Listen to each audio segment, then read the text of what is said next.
નમસ્કાર મિત્રો, good morning. આજે સોમવાર છે અને સવારના 8:50 થઈ ગઈ છે। તમે જોઈ શકો છો કે આ બોરડીને ઘણા બધા બોર આવ્યા છે, એકદમ લાઈવ બોરડી।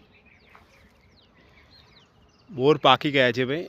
જે બજારમાં આવતા બોર હોય છે એના કરતાં આ બોર ખાવા સારા હોય છે, કારણ કે આ બોર એકદમ ઓરિજિનલ ગણાય। એટલે જે પણ મિત્રોએ નાનપણમાં આ બોર ખાધા હોય એ કોમેન્ટમાં જણાવજો। મોર્નિંગ વોકમાં નીકળ્યો હતો અને એકદમ પહેલાંના જે બોર ખાધા હતા એની યાદ તાજી થઈ ગઈ, એટલે આ વિડીયો શૂટ કરી રહ્યો છું। મોર્નિંગ વોકમાં નીકળેલો હતો। જુઓ, એકદમ બોર આવી ગયા છે, મસ્ત એકદમ।